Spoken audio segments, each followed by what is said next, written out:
Hello everyone, and welcome back to the channel. I have a different sort of video for you today, an interview. I'm joined by my friend David to talk about his forthcoming piano album, Reminiscence, and how writing music overlaps with writing fiction. So this is going to be a little bit more off the cuff, less scripted than usual. So I hope you enjoy. And to start, I'll have David introduce yourself, talk about your album. Howdy everyone, as Brandon introduced me, my name is David McDonald. I'm from Grand Rapids, Michigan, formerly from Indiana is my home state, but Brandon, thank you for having me on. Thanks for coming. Musician, piano is my main instrument. I've been playing over 20 something years now, and I'm happy to officially launch the Reminiscence album that's coming out in 2 weeks, the official launch date, and I'm officially announcing here it's going to launch on November 19th. So it'll be available not only as a CD, but also on all digital platforms, Apple Music, Spotify, Amazon, you name it. Great, and I'll drop those links in the description when they're available. So go ahead and tell me more of the inspirations for some of the songs on this album. I know some of these are originals, some of them are covers. Yeah, so the beauty of this album is it's pretty much a compilation of, there's 6 originals on it, but also 4 covers on it too. So, a lot of that inspiration started back, when we were in high school. We've known each other for years, so a little bit of the history that I started writing back in junior high, high school, around that time frame. And it's basically taken all this time to finally get that out there. So back at the beginning of the year, I had released the single called Ascensions. Back then I was sort of advertising it as the potential name of the album, but you know how it works with creative shifts. Mm-hmm. And that has shifted over to Reminiscence, going over the sound, the song list on here. We've got Interlude, we got Ascension, Dancing on the Berlin Wall, Solitude, Gorgeous Insanity, You Should Be Sad, Christopher's Dream, Reminiscence, and Margaret's Music Box. So, those songs on there, 6 of those are originals by me. There's the Interlude, Ascension, Solitude, Gorgeous Insanity, Reminiscence, and Margaret's Music Box. Those are my 6 originals. But the other 4 that are on there, Dancing on the Berlin Wall and Christopher's Dream, those were written originally by David Lons, one of my big musical heroes growing up. And you remember from high school that I played that all the time in band or choir or whatever back from then. And the other 2, You Should Be Sad, that's actually a song written by Halsey. That was basically a cover I threw in there recommended by a phenomenal friend. And I decided to cover it. Just love the instrumental tone by it. And then the 4th cover that's on there, and it's unlisted on the actual CD itself, it's actually Over the Rainbow. Margaret's Music Box was actually dedicated to my late grandma. She passed away in 97. And on the actual CD itself, if you wouldn't mind pulling out the CD. So the actual art on the CD is actually my grandmother's music box, and right after she passed away, the piano music box was given to me. And the funny thing about that story is, Grandma always had toys for me when I was like 5 or 6 just to play around. I never touched any of them, but I always gravitated over to the music box. I constantly played it over and over, and it was a song Over the Rainbow from The Wizard of Oz. So that music box stuck with me for over the years. And shout out to a phenomenal friend, Chris Young, who did all the album art. Everything, took the photos, designed the CD itself and everything. Just incredible work, and definitely incredibly thankful for what he did and the work he did for the entire artwork. So fun fact, Gorgeous Insanity is the title of my autobiography. So obviously I had heard the song Ascension when you released it, and I really enjoyed it. I listened to it quite often. What was the inspiration for that one, since it's the one that's kind of out there already in the public sphere? Yeah, so actually that one was the original that I wrote back years and years ago when we were in high school. Mm-hmm. And I knew at the time, after I wrote it, I stuck it on a shelf. I didn't touch it for years because I knew back then it's like, okay, I have a good foundation on how I want this to sound. But as years go by, my craft got better, technique got better, and I just went back to it years later, made some tweaks, revamped it a little bit, and I'm actually very happy with how it came out. And actually, fun fact, it wasn't called Ascension back then. It was actually called Dark Memories. I feel like I remember that. Yeah. And it is funny. So obviously this channel is about like books and writing and stuff. And so for you viewers, there's a lot of similarities, I think, between writing music and writing fiction. Absolutely. When we talk about writing something 10 years ago and you put it on your shelf and then maybe come back to it eventually. And there's always this attitude of like you have to improve and be good enough then to make what you want. But obviously I think the moral of the story is like you have to eventually like just put it out there. You have to finish it. You have to make it better. It's never going to be perfect, but the more you improve, just be more confident in yourself. That's how I've had to learn too. Yeah. With writing fiction. And writing a book of 150,000 words took me 2.5 years to finish for the first time. Yes. Then my second book was 200,000 words and took 10 months. So like you get confident finally after you finish. You wrote a song and now you've written 6 songs. Yeah. And it didn't take 10 years to write each of the other 5 songs, so that's incredible. Right. Yeah, all that was done in the past 9 months. That's crazy. Yeah, and that's another struggle, obviously, I think, that writers have. And I run into this with writing fiction. I might spend an hour writing something that takes a person 1 minute to read, and you kind of have the same thing, I know, with music, where it might take you an hour to write something that takes like 5 seconds to play or to listen to. And it's a really daunting struggle, but in the end, the whole end product is really worth it. Absolutely. I can't begin to tell you how many countless nights and weekends, having just a regular full-time job, coming home afterwards, hitting the manuscript paper and going to pen on every single note imaginable there, work about an hour or two, and whoop-de-doo, I got like a whopping 4 measures. There's 5 seconds of material after 2 hours worth of work. Right. So. Yeah. It's very daunting, and you spend a lot of time.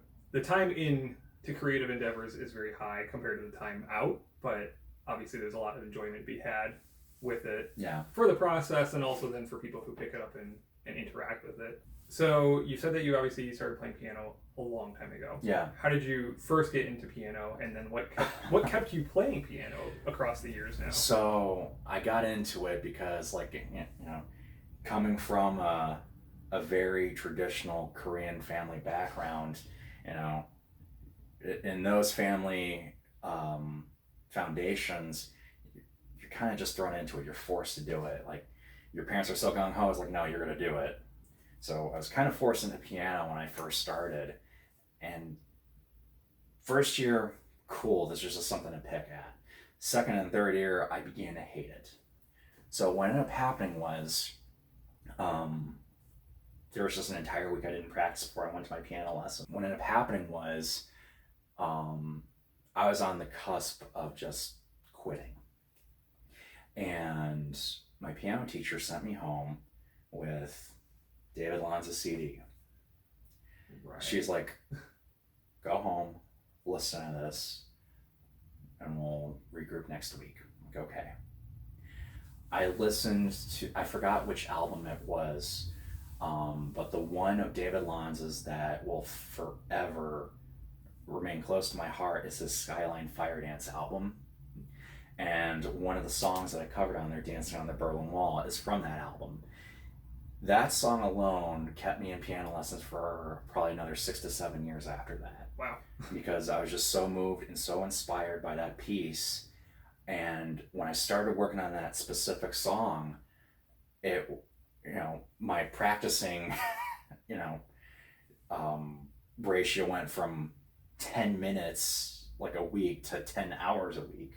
So I was just so moved and motivated to work on that. And because of that song, even after taking piano lessons and after leaving, piano still remains a huge part of my life. Right. How old were you when you got that album then from the piano teacher? So I was probably about like 10 or 11. Gotcha. Yeah, so 20 years. Yeah.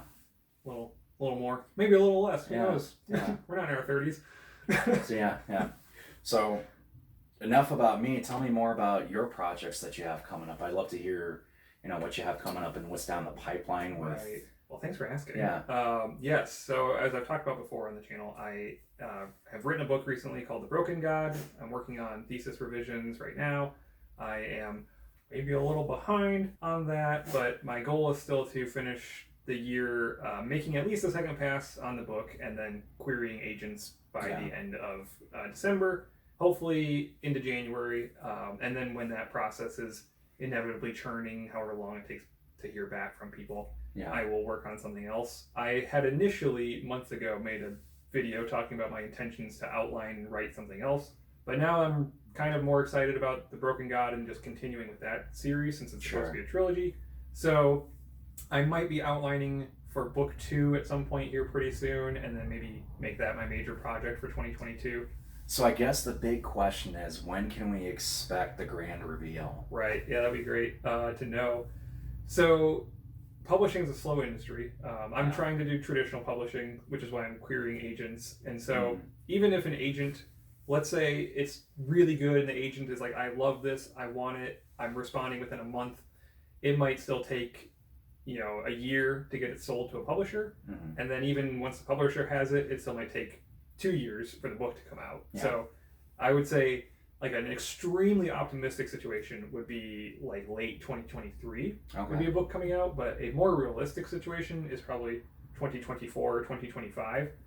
But that's why my focus is also kind of turning now to the sequel rather than a different project, is because if an agent does pick it up and they do like it, then if I at least have an outline for book 2 and some thoughts for book 3, I can be in a better position to get a publisher to say we want the whole trilogy versus just 1 or 2 books.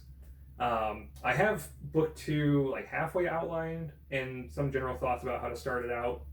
Book 3 is pretty nebulous at this point. I have like 5-ish major plot points, and that's kind of about it. It's really up in the air what the actual like midsection is going to be. I have the whole conclusion to the whole trilogy already finished. Like I have that figured out, not written, but I have that figured out. I know what's going to happen, so I know where the whole story is building to. Yeah. It's just figuring out the journey along the way and making the journey work. That's interesting how just the whole publishing process goes. Like I know on the music side, it's just upload artwork, upload audio, boom, boom, boom, make a few clicks or whatever, depending on who your distributor is, and everything else is just streamlined smoothly in most cases. But with you, it sounds like there's quite the intensive process that goes through multiple checkpoints on just, okay, do we like it? Like, is this good? Like, what else is next? And then after that, is it more so like how many copies the publisher wants to throw out, like 5, 10, 100,000 copies and whatever, like.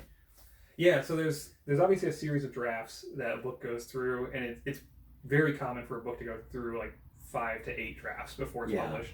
Because if an agent gets the book and they want to read the whole manuscript, they're going to have feedback. Then that's going to spawn a new draft. Then if a publisher picks it up, the main editor is going to have feedback. That's going to spawn another new draft. Then if they still have changes they want to make in that new draft, that will make another one, and so on and so forth. And so it's funny, Brandon Sanderson, obviously, since I'm a huge Sander fan, his first book, Elantris, went through 11 drafts before it was actually released. And so then there's also figuring out the kind of the cost return. The business side of writing is figuring out how many copies will sell, and so therefore printing not too many copies, but also not too few copies. A newer author, I think if you can get a few hundred copies sold in that first like week or two, that's a pretty good return. Sure. The reason I'm going with traditional publishing is that a publisher will cover marketing costs and things of that nature. Whereas if you're doing a self-publishing sort of venture, you have to pay for all your marketing, your artwork, all this other stuff. Yes. Yeah, which obviously with self-publishing an album. very much so. Yeah.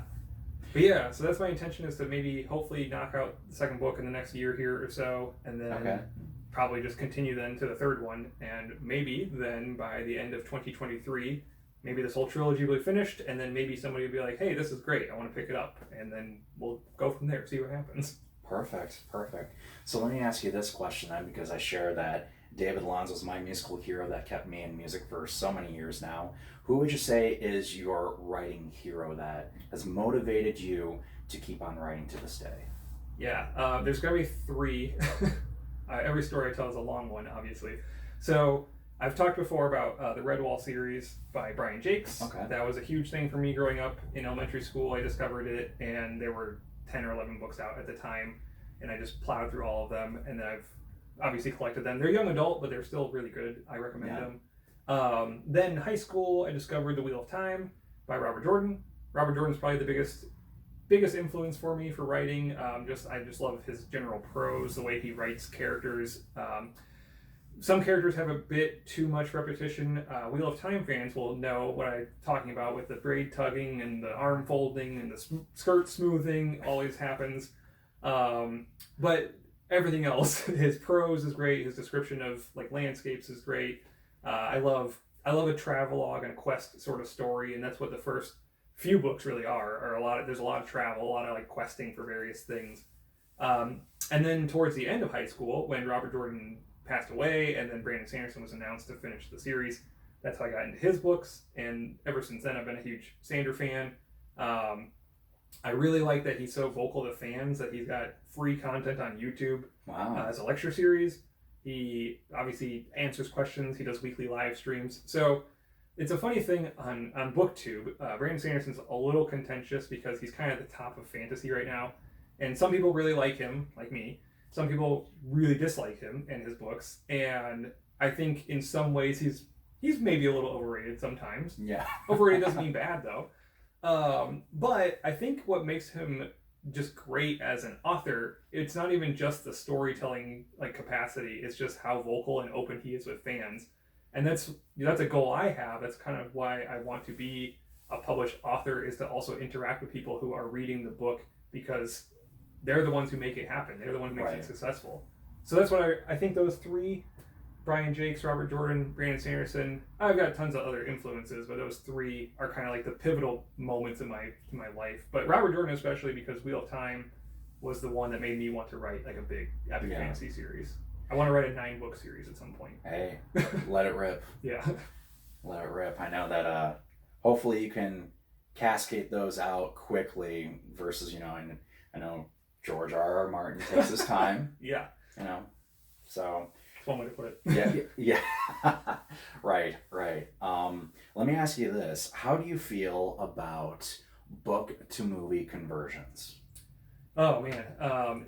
Very mixed, more often than not. So most adaptations, I think, strive to be one of two things. They strive to be a one-to-one translation from the book to the screen. Yeah. That doesn't always pan out. And then they strive to be like completely different. Try to basically keep the characters' names, and that's about it. Funny story though, I like that first version better. I would rather have a bad movie that tries to be as close to the book as possible than a good movie that is not like the book at all. So the Harry Potter movies, the first two were my favorites because they're the most like the books. I very strongly dislike most of the rest of them, especially Deathly Hallows Part 2, because it skews so far from the book. The Dune movie that just came out, that obviously I've gushed about already on this channel. I still have yet to see that. I heard nothing but good things. It's really good. That one does a good job, actually, of being a one-to-one translation in a lot of parts. Okay. But there are new things that they added that I think strengthen the movie. So in that case, it's kind of a situation where you have like the medium of storytelling in a film is so different from medium in a book that you have to give a little bit more info in a quicker fashion to get people into the world. So like the Dune movie includes some exposition in the beginning that's not in the book, but it's all rooted in the world building and the background info of the book that you learn as you read. And so in this case, they kind of put it more up front to get people going into the story. Yeah. So I think that's a really good way to do an adaptation, where you can take information that's from a book and maybe condense it into different parts that then get into the story. Whereas, so this is going to be a contentious topic here on BookTube, but there's the Wheel of Time show coming out, and I am not excited about it because, and I'm a huge Wheel of Time fan. Is that the one on AMC? Amazon. Amazon, okay. Yeah, so the reason I'm not excited about it is because every trailer shows tons of stuff happening that does not happen in the books. And I don't necessarily think that one's a case of like, chopping up info and putting it in different places. They're just putting in stuff that doesn't happen because they want to. And so it's really feeling more of like Rafe Judkins' Wheel of Time rather than Robert Jordan's Wheel of Time being put on a television. Yeah. We'll see how the show goes. I'm going to watch it, but I'll probably end up hating it. I'm just going to throw that out there. Hopefully this doesn't get disliked because of that. Yeah. So let me ask you this question with the book to TV series, because if there's any titan of the book to TV conversion is Game of Thrones. Right. Now, I'm ashamed to say I have not seen Game of Thrones. I think the one episode I saw was when Sean Bean died. Shocker. He dies in everything. Sean Bean dies? Yeah. Spoiler alert. What? Spoiler alert. And I think that was the only episode I saw. But then just hearing the social media uproar over those next several seasons, like, to my understanding that the TV producers had such a hard time keeping up with the actual script because, George R.R. Martin took a fairly lengthy amount of time writing, so it just kind of tailspinned in some sort of gray, unknown area where it just pretty much became a wild card. Yeah. So the publication history of the books, Game of Thrones, the first one came out in '96. Second one, third one came out in '99 and 2000. Yeah. So that's pretty great, and the third one's huge. So then the fourth book came out in 2005, and then the fifth book came out in 2011. So you had 3 books within 4 years, and then 2 books within 11 years. And then the show began at the same time that the fifth one came out. And we were like, okay, obviously he'll get the sixth one out there before the show is over. Sixth one's still not out, so we're obviously wrong there. But yeah, so there's a lot of cases where the first 4 seasons were actually really good, and it was that thing where they translated the stuff that they needed to in a fairly one-to-one way. They added some things that were, for the most part, good overall. Season 2 is kind of well, 1, 3, and 4 were really good. Season 5 rolled around, and they started changing a lot of stuff. The biggest one is the Dorne storyline. If you've read A Feast for Crows, book 4, then you know what happens in Dorne, and you know that none of that made it into the show. So that was the point for me where I was like, this show is going downhill really fast, and it's not going to end up being good in the long run. Yeah. I was told to be patient, that it was going somewhere, blah, blah, blah. Season 8 rolled around eventually. I was right. I was happy for that. I didn't want the show to suck. I'm just going to say that, but in the long run, though, it made me happy because it actually reinforced that I know what I'm doing when it comes to writing. Like, I knew the story was not going to go to a satisfying place because they were breaking everything. And season 7 rolled around, and even that one, I was like, this is hot garbage. And everyone's like, oh, yeah, it's not great, but, like, just be patient. It's going to pay off. And then it didn't pay off. So, yeah, the show being bad helped me realize that I actually do know how to write. Hopefully a good story, but at least a better story than the one that they constructed there. I'm just going to throw that shade out there. And they're supposed to be doing a spin-off series here pretty soon, aren't they? Like House of the Dragon or something. I probably won't watch it because I don't care anymore about that whole world, that whole IP. Okay, I do care. I would read The Winds of Winter if it came out. Like, if George was like, I finally wrote this book after 10 years. Here it is. I'd still read it. But since that's not going to happen, I don't care anymore about Game of Thrones. Okay. So this is a good segue with TV shows and movies. Obviously, so you've got more of the musical background than I do. Yeah. So who are some of your favorite film or TV composers? Ooh. What's kind of your favorite music from film or TV? So obviously there's Hans Zimmer. He is probably one of the film composer titans out there in the industry. So he's done movies from Interstellar, the Dark Knight series. He just recently did the newest Bond film. I am not the biggest fan of the new film. I won't share spoilers on that, but for me, Bond is like your Wheel of Time for me. Yes. Yeah. I mean, me for years. I'm a diehard James Bond fanatic, and those who didn't grow up with any particular James Bond, or they haven't seen all the movies from all the way from Sean Connery to now, like, sure, this could be a good standalone movie, but for me, I think the funniest thing about my viewing experience of that movie was the two lovely individuals who were next to me. They said, "Is that a normal ending for a Bond movie?" It's like, no, it was a complete atrocity. Like, this is not even canon. Just erase this from their minds. Grab that neuralizer from Men in Black and just vanquish it from your memory. It's kind of like the Star Wars sequels. That's what I compared it to. It was such a bloodbath of a movie. I was just offended as a James Bond fan. But anyway, to circle back on the original question, I mean, Hans Zimmer, great film composer. I would say after that, you can't forget John Williams, who did Star Wars, Harry Potter, Jurassic Park even. I mean, E.T., Superman. Yeah, I mean, he is the titan of film composers. And then, Alan Silvestri, who is most notably known for writing the Avengers theme song. Yeah. Such an amazing theme for especially that last battle with Thanos in Endgame. The portal scene. Yeah. The fun aside, we were at a wedding a couple of years ago where you were the pianist, and I was sitting, the wedding, like, recession was happening, and I was sitting there in the pew just waiting to get up and move, and I started hearing this piano song, and I was like, that sounds like the Portals theme from Avengers. Yes. Yeah, so I'll admit I'm a little bit, on the naughty side when it comes to playing music in a Catholic church. That was great. And I remember at the wedding rehearsal, everyone was so tense. I'm just like, all right, we're to let loose a little bit. And I just started playing that. The groom comes up to me, and the groom, he's a great friend of ours from high school. He's like, thank you so much for that. And so I remember, because the priest who officiated the ceremony, he was just stern, serious. I don't even know if he had a sense of humor even, but I was just like,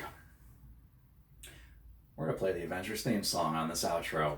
So, such a beautiful wedding. I threw the curveball. I was like, all right, I'm either going to get yelled at for this or I'm going to get praise. So it was a serious gamble at the time. So I played it, and fortunately it paid off. It got a lot of positive feedback. Yeah, especially at the reception. I was just like vibing, and I was like, wait a minute. Well, yeah, I remember seeing you out in the crowd too. You were just like, you just looked like a meerkat that just like stood up and were just like, I know that song. Yeah, so that was great. Oh yeah, that was great. I think the other, I'll use the word naughty again, when I actually played Phantom of the Opera in a Catholic church, because there's a grand pipe organ in there. There was a couple of people who were there before Mass who, just getting their prayers in, having their moment with Jesus or whatever. And I was just warming up on the pipe organ because, there's that transition too, where a lot of organists are also pianists as well, who've had to kind of segue into that. So there's, just a little bit of a difference there, and, more interactions with the foot pedals and stuff. But right. And rather than dealing with one keyboard, you got like two or three. Yeah, I actually used to play organ. Yeah, for like 2 years. Wow. Yeah. This is another quick aside. We're all about tangents. You're talking about the piano story, like when you were younger. I played organ for about 2 years. Okay. And I got to that hating it point, and then I quit. I never came back to it. Yeah. But yeah, so all the pedals, the 2 tiers, I definitely remember all that. Yeah. So I just busted that out and stuff, and it was such a cool experience. Like, if you ever get for piano players, it's if you ever get an opportunity to play like a grand pipe organ, you got to capture that moment, because you have very little accessibility towards utilizing those instruments. Yeah, you can't really put one of those in your house. Yeah.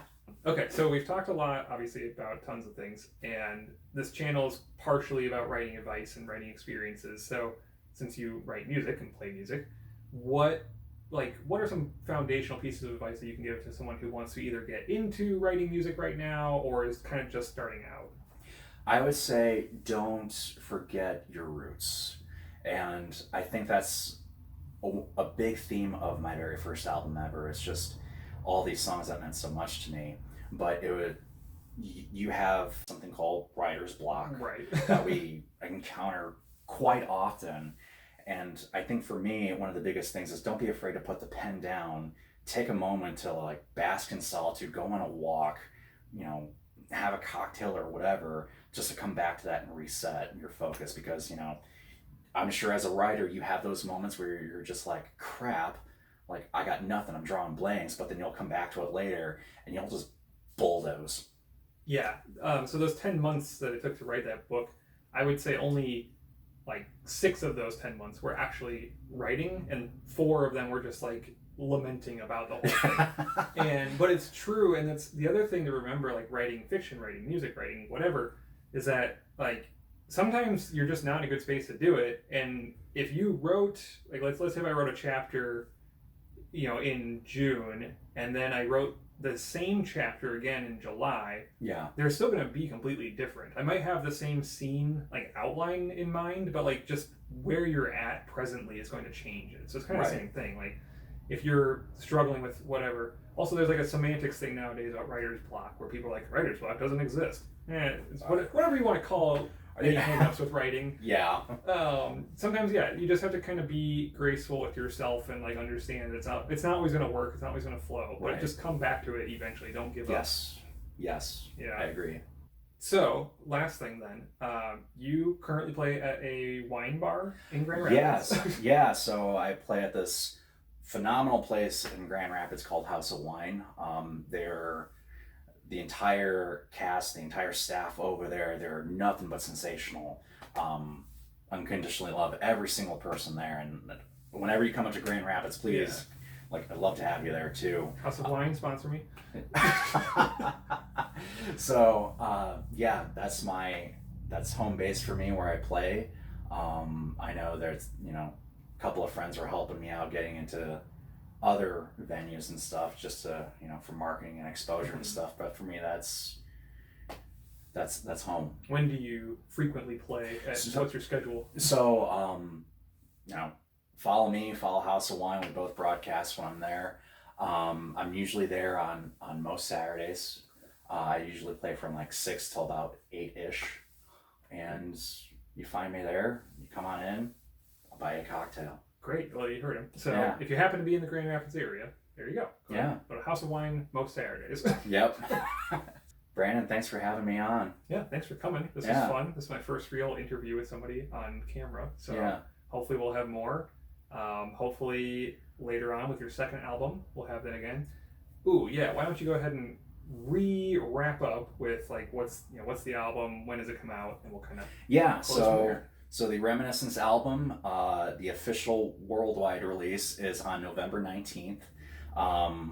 Obviously, all my VIP friends and such are getting the physical copy of the CD early, so Brandon has his. But mine is signed.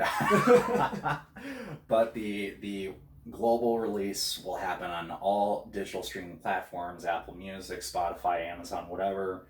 All of that will debut on November 19th. Great. So be sure to check it out. Follow me at David McDonald, and to everyone who follows me, please, Brandon.m.Bennett on Instagram. So great. Check them out. Cool. Well, I think that's it for today. So thanks for checking out the video. If you liked it, please like and subscribe, and we will catch you here in the next video. Take care, friends.